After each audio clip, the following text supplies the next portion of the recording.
Serie A World. You alright? Hi man, how's it going? Yeah, not too bad.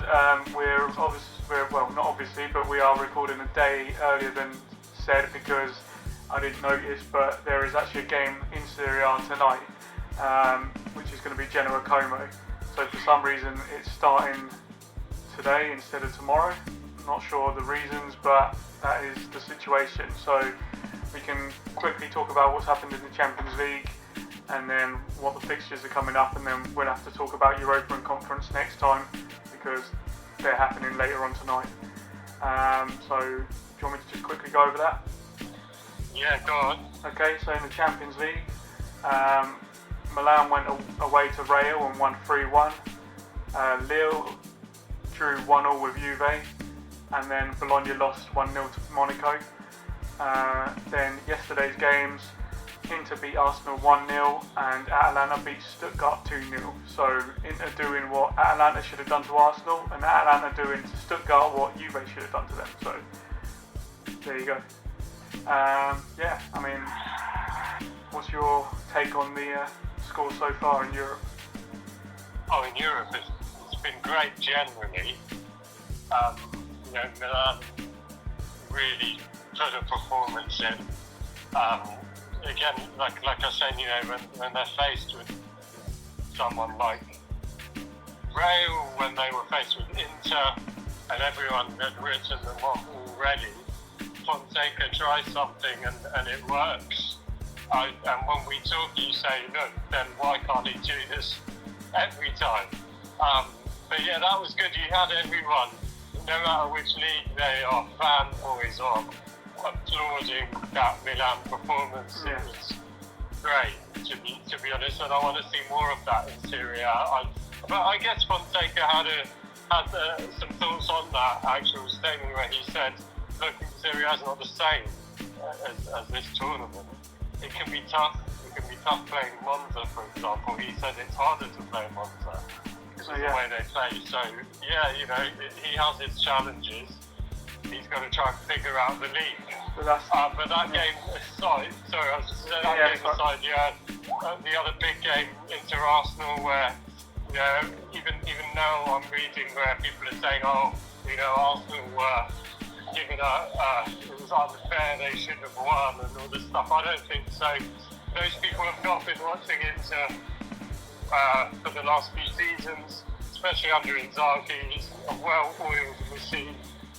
I wasn't too surprised. It was fairly close, but I think the right team won that game. It's a good thing for Inter. I think they haven't conceded in 4 games in that tournament, that looks good for them. Yeah, exactly. So this is looking good. So I think good prospects for them in that tournament going forward. And we've got to remember this wasn't a full strength Inter squad. This was purposely rotated. I've seen jokes flying around that Arsenal got the Slavia Prague treatment by Inter, like sort of indicating that Inter picked a team that they would pick to play Slavia Prague and still won. But I don't think it was meant as a disrespect. It was just there is this massive game coming up, which we are going to talk about soon, and Inter need to prepare for that. So that's my thoughts on this. I mean, the Atalanta game I missed, but I think you probably know a bit about it to fill me in here. Yeah. So I mean, we'll go over those other games first. Like the Milan one, it did well, but I mean, it's not as polished as I think everyone was making out, because there was bits and pieces where they could have done better. There were some mistakes in the game, and they got away with a few things, and obviously Magnan made quite a few good saves as well. So it wasn't as cut and dry as they seemed to make out. And I mean, again, I just don't understand. Something like that happens, and they're saying it's all more about Real playing badly than Milan playing well and actually doing them over. And the reason they couldn't play well is because Milan did a number on them in that sense. So they don't give the props where it's due in that sense. So then the Lille Juve, I saw the highlights. That could have gone either way, and I mean Juve could have won that as well, but they ended up drawing. And then the Bologna, again, it could have been any score really, and Monaco scored right at the end. Inter Arsenal, I watched that one over the Atalanta one. Again, as you say, Inter weren't playing a full strength squad, and even in the second half they swapped a load of them around as well. They weren't particularly going for this if this was like a vital game in the Champions League, basically. And that's the downside of this league system, is that they do know they can take that risk, because even if they went on and lost that game, they still had other opportunities to still go through. I mean, it's harder to harder to go out than it is to stay in. So, but it's true. But can I just ask you about that game, the Inter game? Yeah. The penalty. I heard the commentators, the English ones, and also Premier League pundits, fans today saying, this wouldn't be a penalty in the Premier League.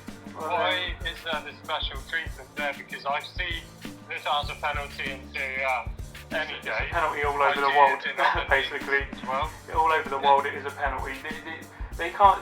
The thing is, right, they're saying, the argument from them was, he's in a natural position, but I'm sorry, when do you have your arm up like that? I understand if you're stretching, you put your arm to the balance, but it's still away from the body, and he has to physically pull his arm up to that position like he's holding his fist up type thing. Like if you were doing that, putting your fist up in the air, you need to do that, don't you?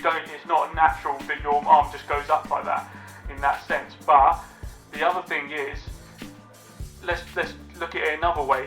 Taremi had a shot, so it wasn't an overhead as such, but he was kicking the ball backwards. So he wasn't like jumping in the air, he was just using one leg to hit the ball back, and that was going towards goal, which, if wasn't touched by that hand, could have gone in. It was on target. If anything, he's lucky he got away with. I don't think he even got booked for that. In another sense, that's a red card, because it's a handball blocking what could have been a certain goal. So they got away with that. For me, that's a penalty. Whatever they want to say about it, if it was the other way around, they would have been complaining if they didn't get it. You know what I mean? So there's that side of things. There was. They can say all they like, but most of the decisions seem to be going towards Arsenal's way, especially right at the beginning. And I just didn't understand. Who was it now? I think it was Gabriel who got booked with Martinez. Was it him? I think it was him, when they were just pushing each other around in the box. And then not long after that, he literally jumped in the air and jumped into Dumfries and put him into the post. Like, he basically barged him into the post and got nothing, which should have been another yellow card. So he should have been sent off. And even after that, he could have got another yellow card. And there were some other fouls which just should have been cards but weren't. So they can complain all they like, but I think they got away with that. The stats, if you just looked at the stats, you'd think Arsenal pummeled Inter completely, but the real truth is, Inter were very comfortable. They didn't threaten them. They didn't really threaten them at all. As much as they had the ball, as much as they started going for it more in the second half, Inter were comfortable, and they could easily put them on the break, and they could have got a couple of other goals if they put them in, obviously. But that's that. The Stuttgart-Atalanta game, I just saw as highlights. So again, it could have been any other score, but Atalanta won, which is good. So we got 3 out of 5 Champions League teams winning, 1 drawing and 1 losing, and we just have to see what happens in the Europa and the Conference League tonight. And then that's that. I'll just talk about the fixtures coming up. So we got, as I said, tonight, Genoa Como at 7:45. Tomorrow at 7:45 we've got Lecce v Empoli. Then on Saturday, Venezia v Parma at 2, Cagliari Milan at 5, Juve Torino at 7:45, so that's the Turin derby. And then on Sunday we kick off at 11:30 with Atalanta Udinese. Then at 2 there's Roma, Bologna and Fior versus Verona. And then at 5 Monza, Lazio, and then ending the weekend with Inter versus Napoli at 7:45. So some big games to watch. Huge. And the league is just getting tighter and tighter as well. Yeah, we were talking about this just before we hit record, right? So that Inter Napoli one, that's the one I'll be watching closely. As I said, now I feel just it cannot be lost for Napoli. If it is, it opens up everything fully. I personally, as people can see if they click, I predicted it. I'm eating my own words here. In my mind, I initially thought it could be a draw, but I said into edging it. I think you said a draw, right? Yeah. Yeah. It is a difficult one to pick. It's hard to call. Very hard to call. So it's a thing where Napoli need to win to keep themselves up a little bit more, but it's not going to be that easy. And especially against. Yeah. I know they rested for the week, but they're also kind of rested half. Rotated. Yeah. Half. Exactly. Exactly. So it doesn't matter. It's going to be. It's near enough full strength. Fresh next game. Yeah. Yeah.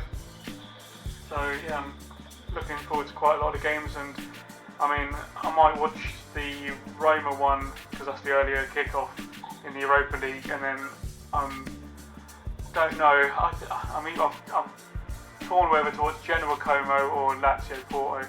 I reckon. I'll have to see how I feel later on, but I might go for Genoa Como just because it's 1 Serie A and 2. Hopefully, it's going to be very entertaining. Oh yeah, I'm very interested to see if Balotelli will start as well. See what happens with that. But outside of that, I think I'll also do the same. I'll tune into Genoa versus that Lazio game. Mm-hmm.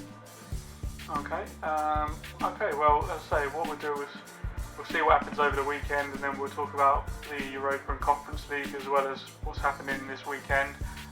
Anything else you want to bring up before we cut it off? No, I think all good for now. Alright, no problem. Alright, so I'll see you next week. Cheers, see ya.